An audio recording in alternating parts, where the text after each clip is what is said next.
Bonjour, bonjour à tous. Alors, est-ce que tout le monde nous entend? Est-ce qu'on est bien en live ou pas? On a eu des galères, mais comme jamais. L'enfer. Alors, il y a toujours un petit décalage normalement avec la vidéo et la Why Not. Super. Est-ce que n'hésitez pas à, ouais, normalement il y a des vues. N'hésitez pas à commenter, à mettre des likes, à tout ça.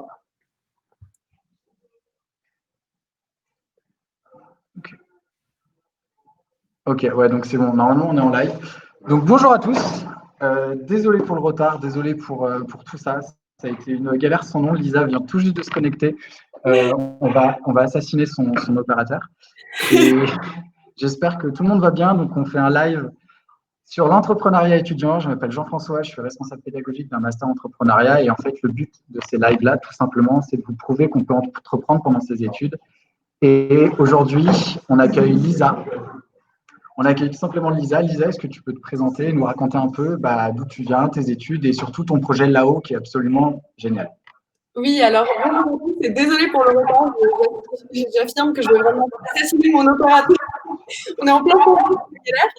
Donc voilà, moi, c'est Lisa Finot. J'ai 23 ans. Cette année, j'étais étudiante entrepreneur parce que j'ai monté ma boîte. J'ai monté une gamme de cosmétiques capillaires naturels, mais vraiment différenciants. Ne quittez pas à ce moment-là. On est parti sur la création de 2 shampoings naturels et engagés qui sont dans des flacons en aluminium et qui ont la particularité d'être consignés partout en France chez des distributeurs magasins bio et des coiffeurs. L'idée, c'est de faire des produits qui sont vraiment efficaces, sensoriels, très naturels, vraiment engagés et qui vont être le plus éco-responsables possible et dans une logique zéro déchet. Et pour ce faire, ce qui a intéressé Jean-François dans la création de là-haut, puisque c'est le nom de ce que je crée, eh bien, c'est tout simplement la co-création. Depuis le début du projet, j'ai vraiment co-créé tous les shampoings, tous les produits, tous les choix qui ont été faits dans la boîte, je les ai faits avec la communauté qui suit le projet depuis 1 an. Et ça, c'est quelque chose qui, moi, me permet de me rassurer et qui me permet d'avancer mieux, plus sûrement, et tout simplement de valider au jour le jour mon concept. Oui, et puis moi, ce que j'avais vraiment apprécié dans ta démarche, c'était que tu ne construisais pas le truc dans ton coin et que c'était vraiment, mais dès le départ, même quand tu as commencé ton week-end à Nantes, c'est bien Nantes. Ouais, c'était ça. Est-ce que tu peux d'ailleurs nous raconter ce week-end-là parce que c'est assez intéressant comme expérience? Alors, du coup, moi, l'année dernière, quand j'ai voulu passer au naturel. Voilà comment j'ai créé là-haut. J'ai voulu changer de shampoing et passer au naturel. Je n'avais jamais eu de problème de cheveux de toute ma vie. Je me retrouve avec des cheveux poisseux à l'arrière, tout secs à l'avant. Je dis, mais c'est pas possible, ils sont tous comme ça ou pas? Je commence à me renseigner. Et je vois que non seulement je suis pas la seule, mais en plus, sur les groupes bio, zéro déchet, écolo sur Facebook, on est des centaines à se plaindre de la qualité, de la sensorialité des produits capillaires naturels actuels. Alors, je teste plein de shampoings. Et puis, je finis en Startup Weekend un peu par hasard pour tester mon idée, regarder s'il y a quelque chose à faire, etc. Et donc, en Startup Weekend, j'ai pitché le vendredi soir et l'idée n'est pas passée. En fait, j'ai pitché et personne n'a voulu suivre mon idée. Bon, sur 30 personnes, c'est pas très représentatif de la France. Mais moi, ça m'a un petit peu dépité. Donc, j'ai continué à profiter de Nantes. Je suis allée manger des crêpes tout le samedi. Donc, si vous suivez un peu un Startup Weekend, c'est 54 heures. Vous pitchez le vendredi. Vous constituez une équipe et le dimanche après-midi, vous présentez à un jury votre projet de A à Z avec business plan prévisionnel, preuve de concept. Vous avez interviewé des gens, etc. C'est très complet. Génial. Faites-en si vous avez une idée. Et donc, voilà, ce Startup Weekend a très mal commencé pour moi puisque je suis plutôt allée me promener à Nantes, manger des crêpes, boire du cidre, franchement, la belle vie. Et puis, le samedi soir, je retourne quand même au Startup Weekend parce qu'à la base, j'étais là pour ça. Je discute un peu avec les autres participants, je leur donne des conseils en marketing parce que c'est mon domaine. Enfin, voilà, bonne ambiance. Et puis là, l'organisateur, Maxime, se plante devant moi et commence à me poser plein de questions sur le projet. Et moi, ça faisait quand même quelques temps que j'y réfléchissais, donc j'ai su répondre à toutes les questions. Et il me dit, demain, tu pitches et en plus, je pense que tu vas gagner. Et je lui dis, mais il n'y a rien, il n'y a vraiment rien. Il n'y a pas de business plan, il n'y a pas de prévisionnel. J'ai rien fait, j'ai 30 heures de retard sur les autres. Et il me dit, si, tu vas pitcher. Et on travaille toute la nuit, toute la journée, très fatigant. Et on pitch et on gagne. Et en fait, en gagnant, on s'est retrouvé en finale mondiale. Tiens, la petite coupe. On s'est retrouvé en finale mondiale et c'était une finale mondiale développement durable, 40 pays, un gros truc. Et cette finale-là, en fait, elle nous a amené à faire une vidéo pour gagner des votes, enfin pour avoir des votes. pour être incubé dans un incubateur international. Et en fait, on a donc fait une vidéo pour gagner des votes et je l'ai mise sur LinkedIn un peu par hasard en espérant gagner une centaine de votes à tout casser. Et là, contre toute attente, en fait, la vidéo a explosé sur LinkedIn. On a fait plus de 100 000 vues, 130 000, je crois, 1700 likes. Mais je reçois des centaines de messages pendant mes 3 jours à mon téléphone à répondre aux messages. Oula, ça a un petit peu sauté. Je pense qu'on a à nouveau nos problèmes techniques. Bon là, tu m'entends? Ouais, je t'entends, c'est bon. Normalement, bon. Du coup, je disais. Okay. Vas-y. Ouais, je disais, du coup, je reçois des messages pour des partenariats, des gens qui veulent m'acheter le shampoing qui n'existe pas à l'époque. Enfin, voilà. Et à partir du moment où on a une preuve de concept aussi forte à une nationale, parce que c'est quelque chose que j'ai balancé sur un réseau national, on se dit, OK, j'ai plus le choix, en fait, je me lance. Et à partir de là, il y a plein de gens qui m'ont ajouté sur LinkedIn, un petit peu sur Instagram, mais surtout sur LinkedIn. Et c'est en fait cette base de communauté qui a commencé à construire la base de là-haut et avec qui j'ai commencé à co-créer sur LinkedIn. Et justement, alors je crois que ça saute encore un peu. Bon, j'espère que ça va pas faire ça tout live. Ok, c'est peut-être des fois j'ai un mauvais retour.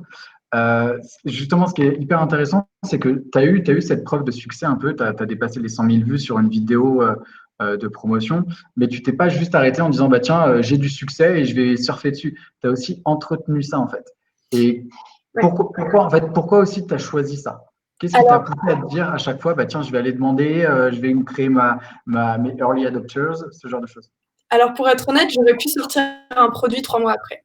J'aurais pu contacter un labo, récupérer ce qu'on appelle une marque blanche. C'est un produit qui vous est vendu sans étiquette particulière. Hop, vous collez votre logo dessus, votre étiquette, et vous dites, c'est là où qu'il a fait. J'aurais pu 12 semaines. La réalité, c'est qu'il y a beaucoup de gens qui m'ont poussé à le faire, qui m'ont dit Lisa, mais là, ça marche bien, tu flirtes sur une vague, il faut que tu le fasses et tout. Et moi, j'ai pas voulu parce que je voulais vraiment un produit qui soit différenciant, parce qu'on est dans le secteur des cosmétiques, parce que je voulais que ça me ressemble, je voulais qu'il y ait quelque chose d'original. Et donc, j'ai retardé de beaucoup le lancement parce que je voulais vraiment quelque chose de sur mesure, quelque chose d'unique et d'honnête, en fait. Et ça c'est en lien direct avec les valeurs de ma boîte, qui sont la transparence, la durabilité, le plaisir.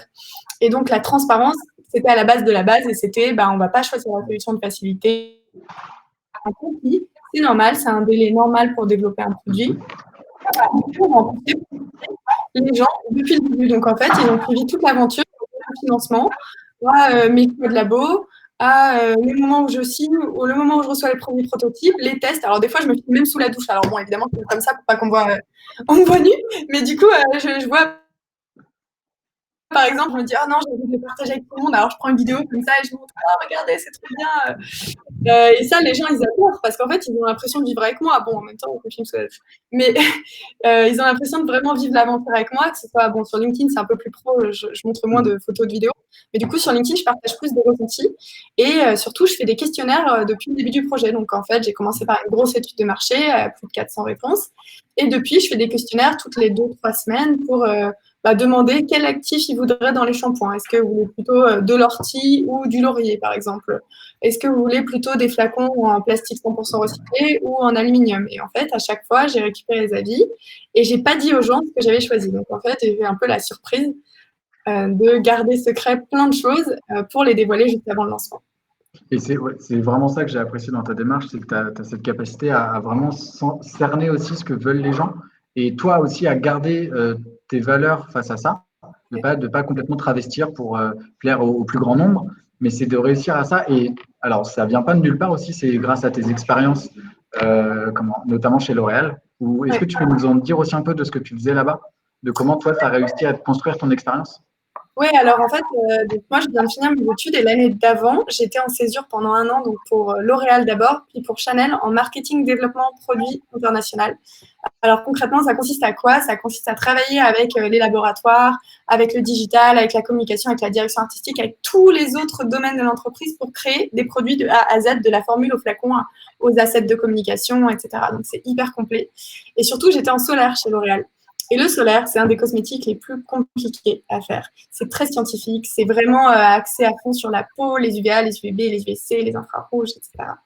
Et donc, en fait, c'est incroyablement compliqué et intéressant. Et c'est ça que j'ai aimé, c'est le côté très unique, très scientifique et très raisonné. C'est-à-dire qu'on fait un choix, mais on explique pourquoi on a fait ce choix. Si on met de la niacinamide dans un produit, c'est de la vitamine B3, ben on va dire, en fait, on a fait une étude, on met des schémas, on explique, on scientifie. Et ça, c'est ce que j'aime parce que je trouve que dans le naturel, il n'y avait pas assez cette notion d'expliquer ce qui fait quoi et pourquoi et comment ça se fait que je me retrouve avec des cheveux poisseux quand je passe au naturel. C'est un peu ce que j'ai essayé de dupliquer dans ce que je fais, où là, je suis en train de mener une grande étude sur la transition capillaire naturelle. J'ai l'impression, après mes recherches, que rien n'a jamais été fait de tel, que de récupérer un panel de conso de plus de 200, 400 personnes qui va nous raconter exactement comment s'est passée sa transition capillaire vers le naturel. Et comme ça, on pourra anticiper et voir si on a certains cuirs chevelus qui ont une transition plus difficile, est-ce qu'elle est plus longue, comment ça se passe pour les gens, est-ce qu'ils le font avec du liquide, avec du solide, etc. Donc, ouais, voilà, ces expériences, elles m'ont axé sur l'aspect scientifique. Elles m'ont donné envie de mieux comprendre scientifiquement ce qui se passe, en fait, quand on change de shampoing. Et le shampoing, c'est un produit très complexe. Je dirais que c'est le deuxième plus complexe après. Parce que les cheveux, c'est mort. Un cheveu, c'est une matière morte. Derrière, il faut comprendre son pH, il faut comprendre sa structure, la kératine, il faut comprendre les différents types de tensioactifs, c'est-à-dire d'agents lavants. C'est quelque chose de très complexe. Oui, complètement. Et puis, on voit que tu n'as pas fait des études dans ce domaine-là, mais tu as fait énormément de recherches et ça se sent, et quand on en a souvent parlé, on sent que tu as vraiment fait cet effort d'être sincère dans ta démarche. Et c'est là aussi où c'est vraiment intéressant. Qu'est-ce qui, toi, t'a le plus marqué durant cette aventure entrepreneuriale? Il y a le plus gros souvenir où tu dis, ah ouais, mais là, j'ai vraiment vécu un truc de fou. C'est quand la vidéo a commencé à buzzer, je pense, parce que je ne m'attendais pas du tout à ça. Alors, pour la petite histoire, je l'ai publiée quand j'étais dans un train un Paris-Strasbourg. Le jeudi, j'avais prévu de la publier à 18h parce que expérience de micro-influenceuse, je savais que 18h, c'était pas trop mal. Je la mets et puis là, la connexion du train bug. Je suis maudite avec les wifi et les connexions. Donc, je fais ça et je clique sur envoyer, ça part pas et ça s'envoie à 21h. Je dis, c'est terrible, à 21h, il n'y a personne qui va sur LinkedIn à 21h. Je me dis, c'est foutu. Et puis, ça rate pas. Une demi-heure après, je retourne sur ma publication et là, je vois 3 likes, un commentaire. Je dis, bon, ce sera pour une autre fois, la finale mondiale. Tant pis, c'est pas très grave. Mais bon, j'étais un peu dépitée quand même. Et puis, je laisse tomber. Je me dis, je regarde pas trop et tout. Et le lendemain matin, je me réveille. J'allume mon portable, les yeux encore un peu collés. Hop, je vais sur LinkedIn et là, je me dis, mais c'est incroyable en fait. Déjà là, on est plutôt à 30 000 vues. Pour moi, c'était énorme. Je m'ai mis à LinkedIn. On était à 30 000 vues, 500 commentaires, 500 likes. Je me suis dit, waouh, c'est ce qui s'est passé pendant la nuit ou le matin, je ne sais pas, c'était incroyable. Et ça a été quelque chose d'assez fort. Parce que c'est là où j'ai commencé à réaliser qu'il y avait un truc en fait, et que j'allais vraiment me lancer. Parce que jusque-là, j'étais pas sûre. Et du coup, tu as fait partie d'incubateur, tu as fait partie de justement, alors quand tu étais étudiante, qu'est-ce que ça a pu t'apporter en fait? Qu'est-ce qu'un incubateur apporte aussi à des étudiants? Alors, du coup, quand j'étais étudiante, j'ai fait Pépite et là, je suis en pré-incubation donc, pour intégrer un incubateur public, un des seuls incubateurs publics de France qui s'appelle Stemia. Avec Pépite, ça m'a apporté beaucoup de choses en fait. Ça m'a apporté déjà de la crédibilité parce que j'étais dans une école de commerce, j'étais à Grenoble, sauf que comme j'étais pas en parcours management, entrepreneuriat, etc., j'étais en parcours classique vu que je voulais entreprendre. Eh bien, j'ai dû sécher pas mal de cours. J'aime pas le dire comme ça. Mais en fait, comme j'entreprenais à Strasbourg, j'habitais à Grenoble et en fait, j'étais littéralement dans le train entre les deux tout le temps. Je ratais souvent des cours. Il suffisait qu'il y ait un cours isolé qui faisait que je pouvais pas venir. Donc, en fait, j'allais voir les profs en début de cours. Ils disaient, bonjour, écoutez, je suis entrepreneur labellisé. Il y a moyen que je rate quelques cours, etc. Comment on peut faire? Et des fois, ils me donnaient des travaux en plus, etc. Mais ça m'a donné de la crédibilité. Donc, ça, c'était la base. Ensuite, ça m'a donné du réseau. J'ai rencontré plein d'entrepreneurs et ça, c'est très, très, très important. La base de quand vous créez votre boîte, c'est de faire du réseau. C'est de rencontrer plein d'autres entrepreneurs et de se nourrir de leurs expériences et des do's and don'ts, des bonnes pratiques et de ce qu'il faut éviter. Parce qu'eux, ils en ont vécu des galères. Donc, en fait, ils vont vous donner des petits tips. Et souvent, les entrepreneurs sont très ouverts. Moi, j'ai contacté des dizaines d'entrepreneurs sur LinkedIn, petit message gentil et puis on s'appelle et puis on est devenus potes. Et ensuite, ça m'a apporté une certaine expertise des cours. Par exemple, Pépite m'a donné des cours en logistique. Moi, je n'y connaissais rien du tout en logistique. C'était un peu ma bête noire. Je ne comprends pas. Et ils m'ont financé des cours avec un logisticien. C'était même pas des cours, c'était un vrai accompagnement. Hein. C'était un logisticien professionnel. Je venais, je lui expliquais, voilà, je ne sais rien. Dis-moi tout. Comment on fait les palettes, les stockages, les trucs, les machins, le geste, les emballages. Et ça a été hyper intéressant.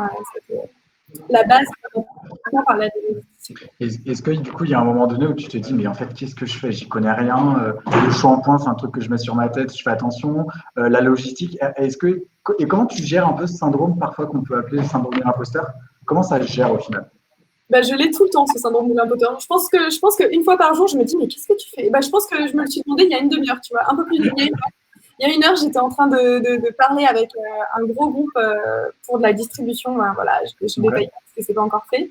Mais j'étais en train de me dire, waouh, je suis toute seule, je vais devoir gérer tout ça, mais qu'est-ce que je suis en train de faire? Est-ce que je vais y arriver? Et après, je me suis dit, ouais, mais c'est gratifiant, j'en apprends et je pousse mes limites. C'est-à-dire que là, je vais en dehors de ma zone de confort tout le temps et à la fois, c'est très effrayant, à la fois, c'est très fatigant et à la fois, c'est très gratifiant. C'est que du bonheur. C'est nul comme ça, mais c'est vraiment que du positif parce que moi, je suis quelqu'un qui s'ennuie vite. Si je suis dans une boîte et je fais pas quelque chose de nouveau tous les jours, au bout d'un moment, je m'endors sur mon bureau. Et j'avais vraiment besoin de ça, de toujours me renouveler, toujours réapprendre. Et là, clairement, tous les jours, je gratte un petit peu plus sur l'échelle de la connaissance et sur l'échelle de la startup. Et en ça, l'incubateur m'aide beaucoup parce que donc là, on est en incubation avec un accompagnement poussé. Et moi, j'imaginais que voilà, j'allais passer là-haut, ça allait être dans quelques petits magasins bio, quelques coiffeurs. J'allais quand même essayer de me développer à l'échelle nationale. J'ai de l'ambition, mais pas non plus une ambition. J'ai de l'ambition, mais je ne l'avais pas vu de la même façon qu'eux, ils l'ont vu. Alors, eux, ils ont vu mon projet. Ils m'ont dit, OK, quel est le marché français du shampoing? Quel est le marché que toi, tu peux atteindre? Combien de pourcentage de ce marché tu vas obtenir? OK, peut-être, on va dire 10 millions. OK. Et maintenant, ces 10 millions, comment tu fais pour les avoir? On va faire une levée de fonds. Il va falloir recruter combien de personnes? Et là, c'est un step au-dessus de moi qui pense embaucher tranquillement quand je verrai. Non, non, là, c'est OK, tu vas atteindre quoi et tu vas faire comment? Avec combien de personnes? Avec combien de fonds? Avec combien de business angels? Et là, on est sur un step où on est 2000% de confort. Et comment tu arrives à garder, enfin, comment tu gères ça? Enfin, tu te dis, est-ce que toi, tu gardes ta ligne de mire en te disant, bah, de toute façon, moi, je m'étais fait son objectif là, ou tu te dis, bah, ok, c'est pas grave, je prends le train en marche. Est-ce que tu as envie d'avoir des associés, par exemple? Ouais. Ouais, moi, je cherche. Non, je suis ouverte à être associée. J'aimerais bien que quelqu'un me rejoigne dans l'aventure parce que c'est vrai que seule, c'est un peu lourd à porter. J'ai des stagiaires, mais ça compte pas. Ça compte, mais c'est pas la même chose. Et du coup, oui, j'aimerais bien être associée. J'aimerais bien trouver quelqu'un qui a la même passion que moi de l'entrepreneuriat, pas forcément des shampoings. Hein. Moi, de base, je me réveille pas tous les matins en disant que j'adore les shampoings. Je l'ai fait parce que je trouve que c'est hyper intéressant, que ça me passionne et tout, mais c'est pas non plus mon but dans la vie de faire que des shampoings. Moi, je m'intéresse juste à tout ce qui est création de produits, compréhension des marchés, compréhension des consommateurs. Ça, c'est mon domaine. Et si je trouve quelqu'un qui est plus en finance, en logistique, dans des compétences autres que les miennes, je pense que ça peut être une très bonne complémentarité. Donc, je suis totalement ouverte, mais j'ai envie de quelqu'un qui a de la passion. J'ai envie de quelqu'un qui est bien et qui me suit. J'ai pas envie de quelqu'un que je dois aller chercher et traîner tous les jours. J'ai pas le temps pour ça. Moi, j'ai besoin de quelqu'un qui vient et qui me dit « Ok, je vais te suivre et je sais de quoi je parle et je sais que j'ai envie et je ne vais pas abandonner dans 3 mois quand je verrai qu'il y a du taf à mourir. » Donc, ouais, je suis totalement ouverte. Okay. Et donc, alors, ton produit, il se lance en septembre, c'est ça? Et comment s'est passé, du coup, parce qu'à la base, c'était en mai ou juin. Ouais. Comment s'est passé le Covid et comment tu as pu, entre guillemets, capitaliser ou gérer ce report-là? Alors, au début, ça a été très dur parce que, du coup, on est censé en juin. Au début, ça aurait été mars, mais ça, c'était dans mon idéal impossible. Juin, c'était plus réalisable. C'était vraiment tout juste en termes de formulation. Et là, le Covid arrive. D'un côté, c'était positif parce que j'avais beaucoup plus de temps pour travailler. J'étais plus la moitié du temps dans le train. J'étais enfin posée devant mon ordi. J'avançais trop bien. J'avais un mode de vie super sain et tout. D'un autre côté, ma formulatrice, on est toujours dépendant des sous-traitants. J'ai une formulatrice qui s'occupe de la formulation d'un point de vue beaucoup plus légal, etc. Donc, on fait vraiment de la co-création. Moi, il n'était pas question que je lâche la création, hein. Mais je suis quand même tributaire de son temps et de ce qu'elle fait. Et là, le problème, c'est que l'humain est rentré en compte. Elle a une famille, dont elle doit s'occuper. Elle a 3 enfants, elle a son mari qui est banquier. Et du coup, elle pouvait plus aller au labo, en fait, parce que ses enfants étaient plus à l'école, donc elle devait les garder, faire l'école à la maison. Enfin, et ça, c'est l'humain qui rentre en compte. Donc, c'est difficile parce que d'un côté, on a envie de dire, on est humain, c'est normal, en fait, qu'elle puisse pas formuler. Mais de l'autre côté, on se dit, ok, ça prend du retard, comment je vais faire? Et en fait, on avait échangé un petit peu là-dessus. Je sentais qu'elle était un peu perdue. Et moi, j'étais très triste comme ça. Et j'ai fait en fait un message sur les réseaux sociaux pour prévenir ma communauté que le lancement était retardé. J'ai dit, voilà, je n'ai pas du tout parlé de ma formation. J'ai dit, voilà, malheureusement, c'est un peu compliqué pour formuler en ce moment parce que, voilà, le Covid, tout ça. Et donc, on va retarder le lancement. Et là, Nathalie, elle s'appelle, elle a vu mon message, elle m'a dit, oh non, c'est trop triste, je vais voir ce que je peux faire et tout. Je ne sais pas pourquoi ça lui a fait quelque chose. Je ne suis pas du tout de l'accusée ni rien, mais voilà, ça l'a touchée. Et du coup, elle m'a écrit, venez, on s'appelle dans une demi-heure, elle m'a appelée. Et en fait, elle a trouvé un moyen d'aller formuler une fois par semaine juste pour moi, alors qu'elle a plein d'autres clients. Mais voilà, en fait, c'est les relations humaines. Pour moi, ça fait partie du fait qu'on ait une relation où on s'est toujours très bien entendu. Elle est allée formuler juste pour moi et du coup, elle a continué à produire des prototypes, etc. Pendant le confinement et on a très bien avancé. Et du coup, ce qui fait que maintenant, on arrive à lancer en septembre avec 2 mois de RAB, ce qui est assez exceptionnel. Normalement, on aurait dû juste là, on a du RAB. Ok. Et du coup, comment tu vas faire ta campagne de communication? Tu l'axes comment? Alors, beaucoup de relations presse. Alors, moi, j'axe sur… j'ai pris toutes les bonnes pratiques. Alors, comment j'ai fait? En termes de stratégie, je suis d'abord allée regarder ce que tout le monde fait. Ok, Ulule, ça fonctionne comment? Parce que je fais du lancement en financement participatif, donc en pré-vente sur Ulule. Comment fonctionne Ulule? Quels ont été les plus gros succès? Qu'est-ce qui a fait que ça a été des plus gros succès? Mais de façon profonde. C'est-à-dire, je ne vais pas dire, ok, Lolo, par exemple, qui fait de la lingerie sur mesure, ça a bien marché parce que ça touche des femmes. Non, c'est ridicule, c'est pas du tout ça. Je vais aller chercher le fond du problème, en fait. Je vais aller regarder les LinkedIn des créatrices. Est-ce qu'elles ont un post qui a buzzé? Est-ce qu'elles ont fait une agence particulière? Est-ce qu'elles connaissaient quelqu'un? Enfin, je peux vraiment aller creuser ce qui marche. Et puis, je vais les contacter, je vais les appeler, je dis voilà, je me lance dans 6 mois, est-ce que tu as des petits conseils pour moi? J'ai regardé ta campagne, etc. Et en fait, c'est hyper intéressant parce que souvent, ils sont hyper ouverts et ils te donnent tous leurs tips. Donc, moi, j'ai tout noté. J'ai pris des contacts de partout et du coup, on est même devenus potes avec certains d'entre eux qui me soutiennent et pour faire des partenariats.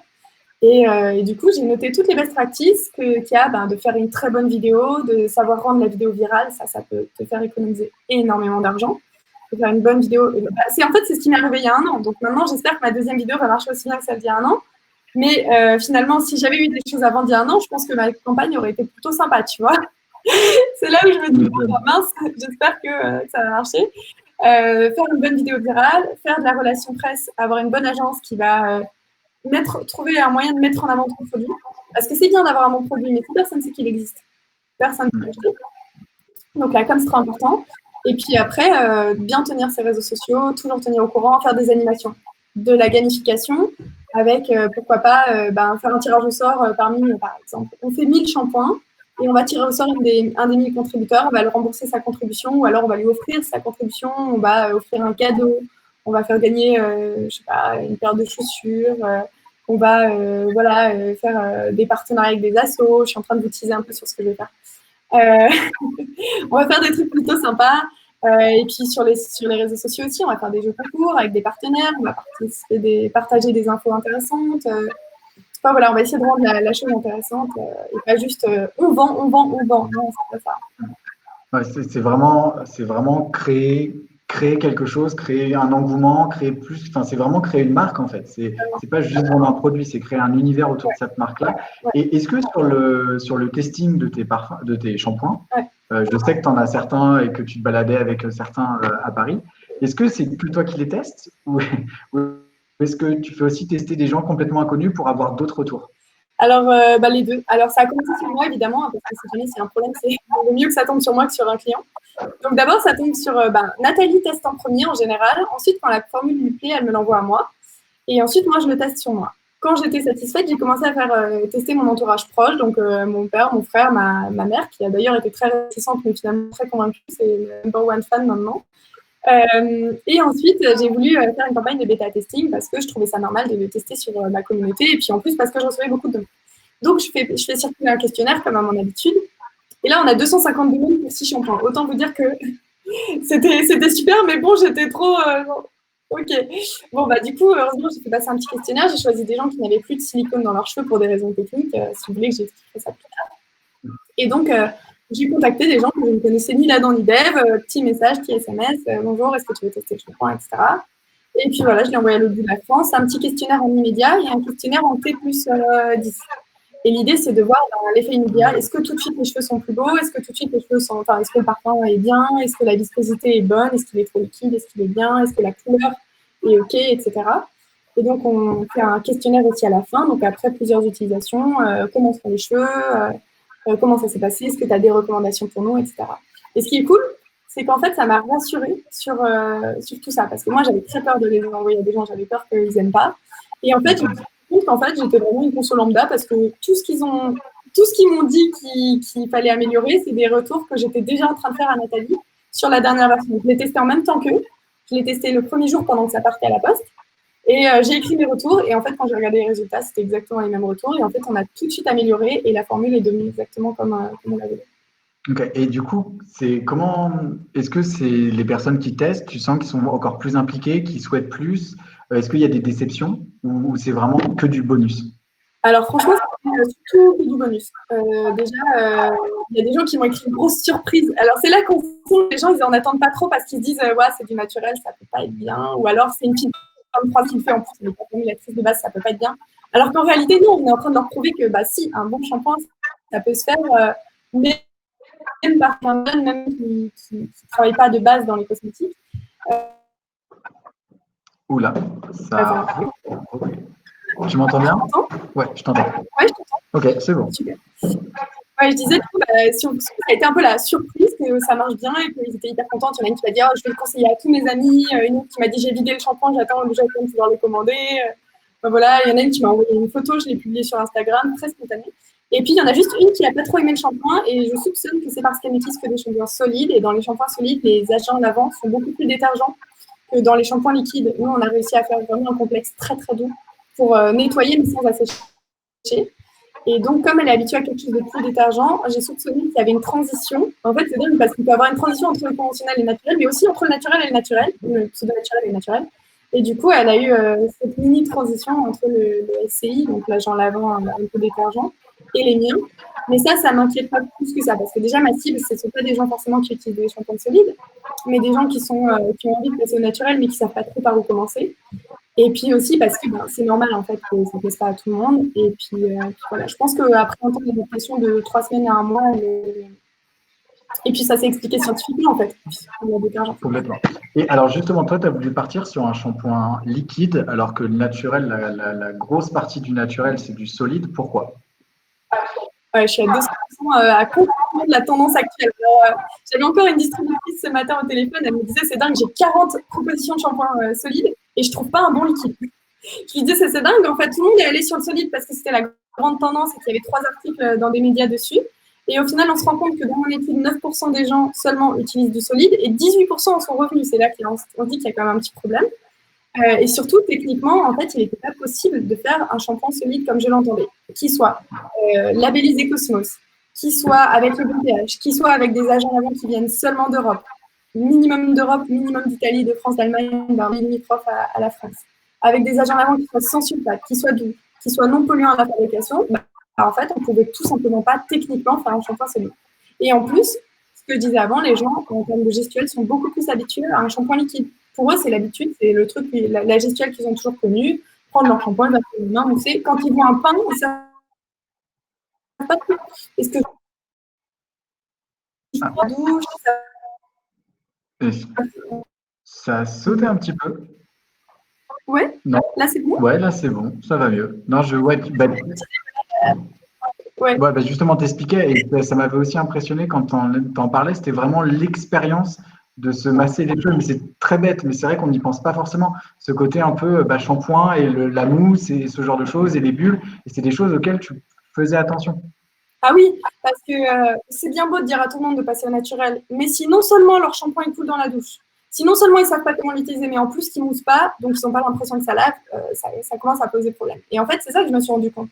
En interrogeant beaucoup de personnes, en lisant des commentaires, en lisant des articles, je me suis rendu compte qu'il manquait beaucoup de choses dans les shampoings solides, et donc que j'allais d'abord commencer par révolutionner le liquide avant d'aller partir sur le liquide, sur le solide, où il fallait d'abord que je trouve une bonne combinaison d'agents lavant avec une formule qui était vraiment propre, qui n'était pas un tout petit peu propre, qui était vraiment propre, avec que des ingrédients français, donc avec une qualité supérieure, avec des ingrédients qui viennent d'agriculteurs qui sont pas loin de chez moi ou qui sont en France, ailleurs en France.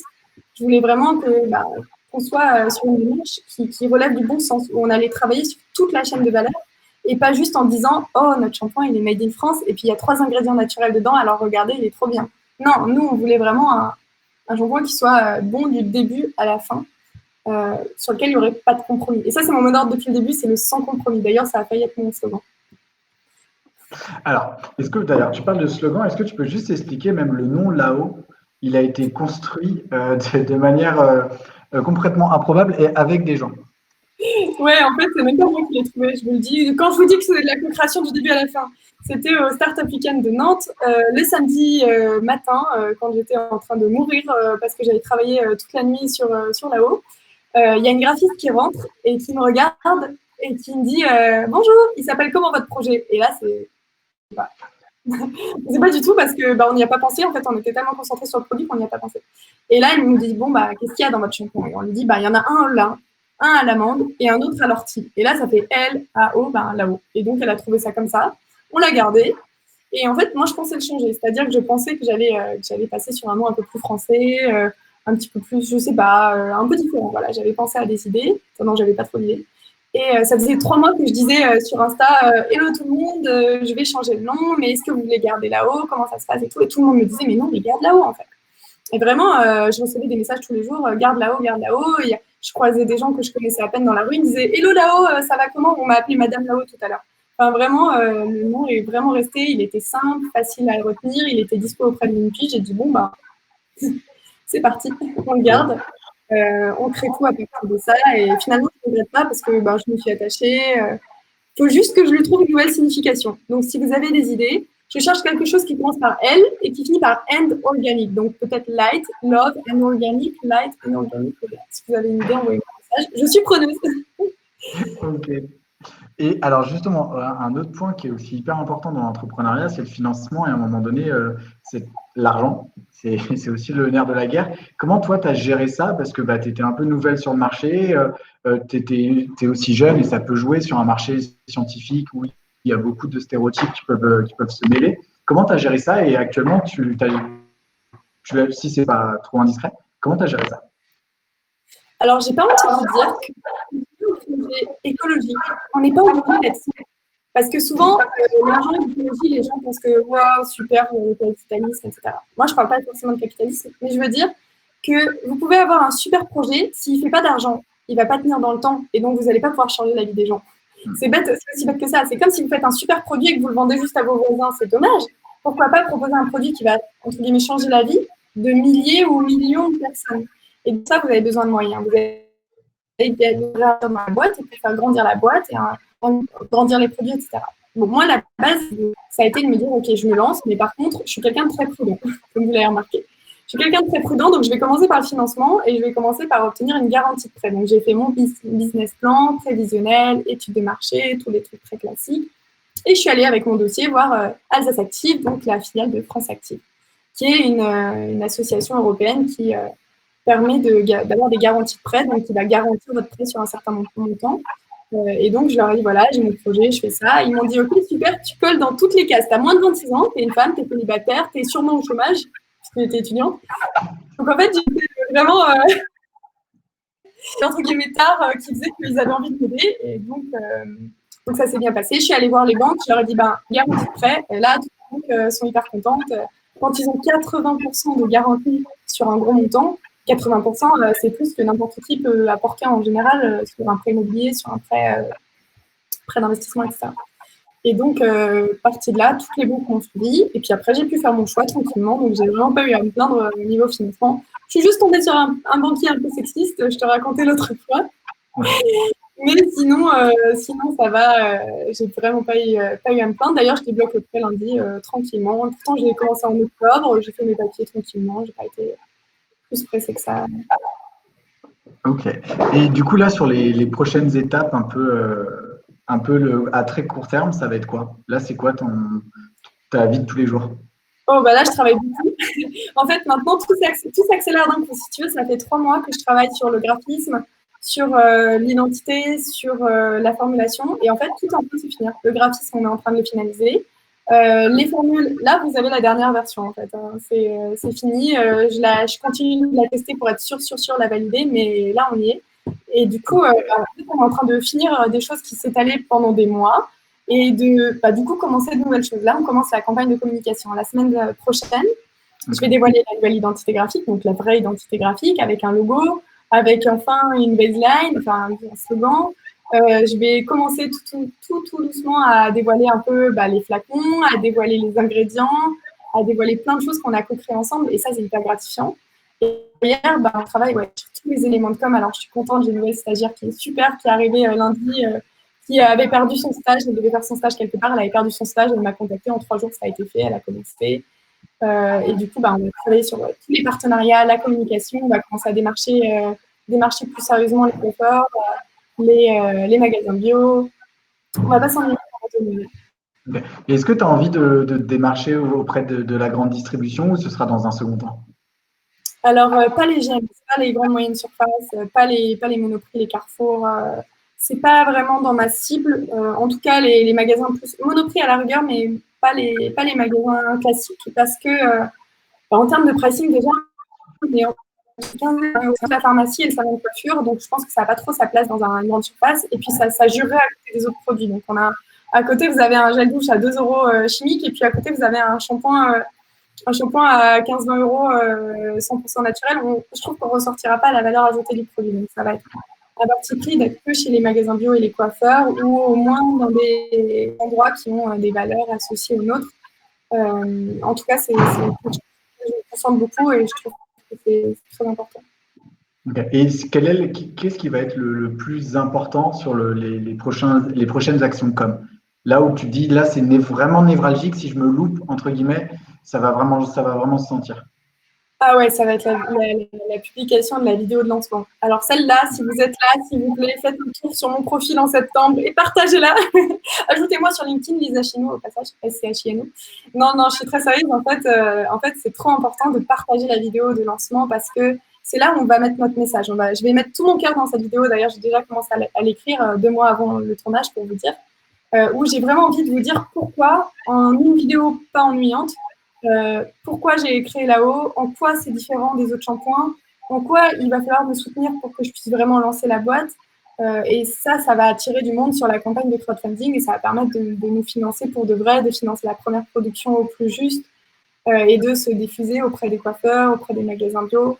Donc ça, c'est vraiment important. Si je publie la vidéo et qu'elle fait 2000 vues, je pense que je sors par la fenêtre. Non, mais il n'y a pas de raison. Il n'y a pas de raison que ça fasse 2000 vues. Alors, on va bientôt finir ce live, environ 3-4 minutes. Qu'est-ce qui, toi, t'a le plus inspiré de tout l'accompagnement que tu as eu? Qu'est-ce que tu dis? Tiens, sans ça, j'aurais pas pu en être là où je suis.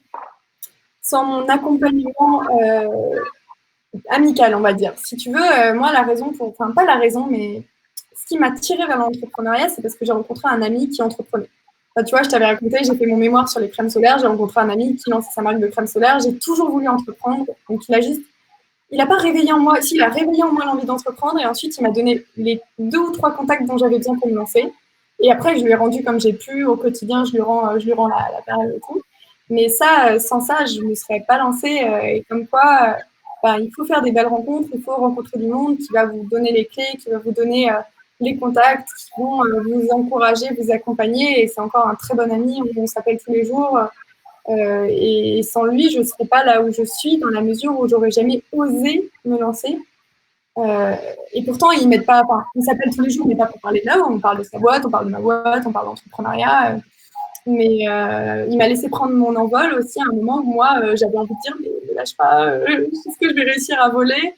Et il m'a dit, en fait, il n'avait pas le temps, il avait 2 boîtes à gérer, donc il n'aurait jamais pu m'accompagner à 100%. Il m'a juste donné les clés pour commencer, il m'a donné comme un dossier, il m'a dit, voilà, t'en fais ce que tu veux. Et moi, je l'ai pris et j'ai dit, bon, Ouais, c'est vraiment ça. Et puis tu me le disais, on s'est croisés à Paris, c'est parce que aussi tu étais en week-end avec plein d'entrepreneurs qui partageaient aussi tes valeurs. Et Ouais. c'est rassurant de ne pas être seul au final. Oui, oui, surtout quand on entreprend seul, on est tous les jours à ce bureau en train de fusionner avec son ordinateur. Et de temps en temps, bah, en fait, nous, on a un groupe Slack d'entrepreneurs en général de moins de 30 ans. Tous dans l'écologie ou un rapport avec ça. Il y a de tout. Hein. Il y a des culottes menstruelles, il y a des shampoings solides, il y a même des concurrents. Des pseudo-concurrents où en fait, on est super potes, on se soutient entre nous. On a essayé l'une l'autre les shampoings, pour vous dire. Les shampoings l'une et de l'autre, c'est les nouveautés. On se parle de nos nouveaux produits, on se donne des conseils. Il y a la crème solaire, il y a des boissons, il y a mais vraiment de tout. Et on s'entraide, on fait des workshops entre nous, on s'est organisé ça. On fait des workshops sur le RH, sur la logistique. Et c'est hyper bien parce que vraiment, on se sent moins seul. Et puis, c'est des gens qui partagent nos valeurs, c'est des gens qui partagent notre quotidien un peu. Et ouais, ça fait vraiment du bien. Ok. Ben, je pense qu'on peut presque finir ce live sur ça. Parce que Ouais, c'est vraiment important. Et moi, je le vois de plus en plus quand je rencontre des entrepreneurs. Tu sens vraiment que l'entourage, c'est ce qui fait quasiment ta réussite. C'est de ne pas ouais, être seul, quand tu as des déboires, de pouvoir le partager avec quelqu'un qui va pouvoir juste t'écouter, mais aussi te conseiller. C'est vraiment important. exactement. Ouais, c'est vraiment tout ce qui va te lancer au quotidien. Ouais, qui va te donner la force de continuer, que tu sois seul ou pas. Carrément. Bah écoute, on finit sur ces mots-là. Et Ça en va, tout cas, merci beaucoup Lisa d'être venue. Ça a été une cata pas possible pour se lancer. On a plutôt bien atterri. ça va. On a sauté sans parachute, sans rien. On a plutôt bien atterri. Ouais, c'est Donc super. c'était vraiment cool. C'est toujours un plaisir d'échanger avec toi. Bah oui, le plaisir est Ah, partagé. non, ça a coupé. Si vous avez des questions, n'hésitez pas à m'envoyer un petit message sur LinkedIn. Alors, je réponds rarement rapidement parce que j'en ai beaucoup, sans prétention, mais j'en ai vraiment beaucoup. Donc, je réponds toujours en 2-3 jours. Et je réponds souvent la nuit, donc vous étonnez pas si vous recevez un message à 2 heures du matin.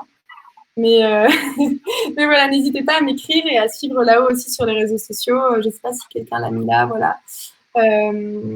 Sur Ça a été là-haut.fr, mis. sur Insta, voilà, pour suivre l'avancée. Et puis, pourquoi pas participer au développement des prochains produits. Parce que je dis ça comme ça, mais on prépare le développement de nouveaux produits. Bah, écoute, merci beaucoup. Merci, Et puis, bah, merci à tous d'avoir vu ce live et à une prochaine. salut!